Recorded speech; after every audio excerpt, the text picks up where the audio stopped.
بسم اللہ الرحمن الرحیم۔ السلام علیکم۔ ناظرین، کہتے ہیں کہ قدیم زمانے میں ایک رئیس کی بیٹی گھڑ سواری کے دوران گھوڑے سے نیچے گر گئی، جس کی وجہ سے اس لڑکی کے کولہے کی ہڈی اپنے بند سے جدا ہو گئی۔ لہٰذا لڑکی کے باپ نے بہت سے حکیموں سے علاج کروانے کی کوشش کی تاکہ اس ہڈی کو واپس اپنی جگہ پر بٹھا سکیں، مگر مصیبت یہ تھی کہ لڑکی کسی حکیم کو اپنا جسم چھونے کی اجازت نہیں دیتی تھی۔ چنانچہ باپ نے بہت اصرار کیا کہ بیٹی، حکیم تو شریعت نے بھی محرم قرار دیا ہے، لیکن بیٹی کسی طرح راضی نہیں ہو رہی تھی اور دن بدن کمزور ہوتی جا رہی تھی۔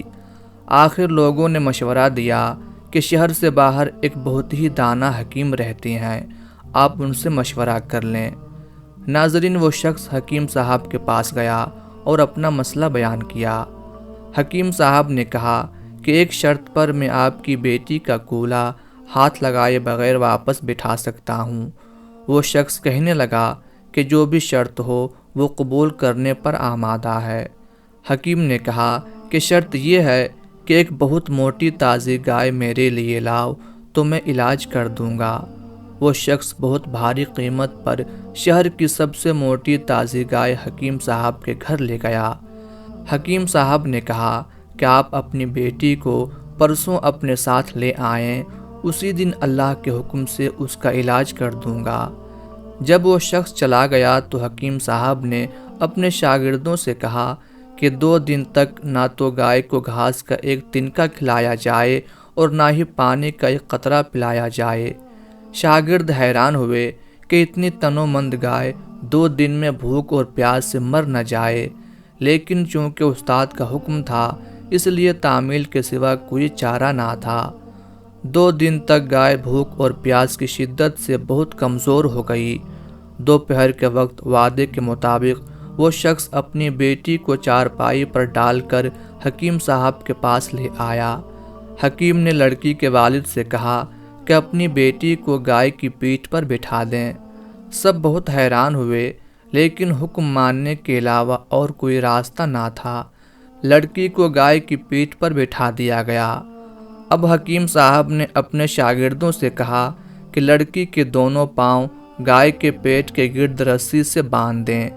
یہ کام ہونے کے بعد حکیم صاحب نے شاگردوں سے کہا کہ اب گائے کے سامنے گھاس اور دوسری خوراک ڈال دو۔ گائے 2 دن کی بھوکی پیاسی تھی، جلدی جلدی کھانے لگی۔ حکیم صاحب نے اس کے سامنے پانی کی بڑی سی بالٹی میں بہت سا نمک ڈال کر رکھ دیا اور گائے تیزی سے پانی پینے لگی۔ پانی میں نمک کی آمیزش نے پیاس کی شدت اور بڑھا دی تو گائے نے ایک ساتھ بہت سا پانی پی لیا۔ گھاس اور پانی نے گائے کا پیٹ پھلانا شروع کر دیا اور لڑکی کی ٹانگوں پر دباؤ اتنا بڑھ گیا کہ وہ چیخنے لگ گئی۔ اچانک کھڑاک کی آواز آئی اور لڑکی شدت درد سے بے ہوش ہو گئی۔ حکیم صاحب نے اس کے والد سے کہا کہ اپنی بیٹی کو گائے سے اتار لیں، آپ کی بیٹی کی کولہے کی ہڈی ٹھیک ہو گئی ہے اور یہ گائے آج سے میری ہے۔ ناظرین، یہ حکیم کوئی اور نہیں، حکیم بو علی سینا تھے۔ بو علی سینا ازبکستان کے شہر بخارا میں پیدا ہوئے۔ ان کا اصل نام حسین تھا۔ ان کو مشرق اور مغرب میں طب کا باپ مانا جاتا ہے۔ انہوں نے فلسفہ اور فلکیات کی تعلیم عبداللہ نادلی سے حاصل کی اور ساتھ ساتھ طب کی تعلیم بھی حاصل کرتے رہے۔ پرانے زمانے میں جب جنگ ہوتی تھی تو ایک بادشاہ دوسرے بادشاہ پر حملہ کرتا تھا تو اس سے جو مال برآمد ہوتا تھا وہ اس کو ساتھ لے کر چلا جاتا تھا۔ جو بادشاہ ہارتا تھا اس کی ہر چیز پر جیتنے والا بادشاہ قبضہ کر لیتا تھا، حتیٰ کہ کتب خانے بھی اس کے قبضے میں آ جاتے تھے۔ ان کتب خانوں سے برآمد ہونے والی کتابوں کو بہترین سرمایہ سمجھا جاتا تھا۔ اس دور میں سب سے بڑا کتب خانہ بخارا کے سلطان کے پاس موجود تھا۔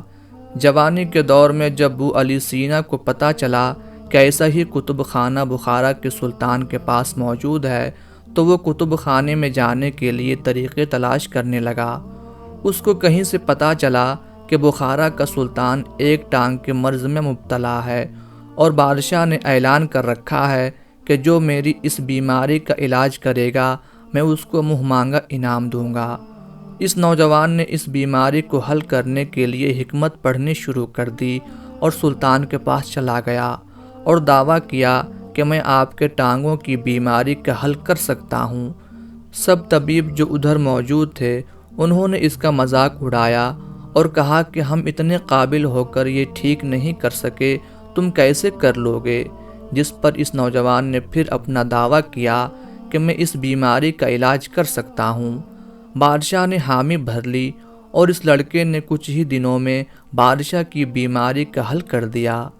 اب سلطان اپنے دربار میں کھڑا ہو کر اس لڑکے سے کہتا ہے کہ مانگو، کیا مانگتے ہو؟ اس پر اس لڑکے نے جواب دیا کہ میں آپ کے کتب خانے میں 1 سال تک گزارنا چاہتا ہوں، جس پر سلطان رضامند ہو گیا۔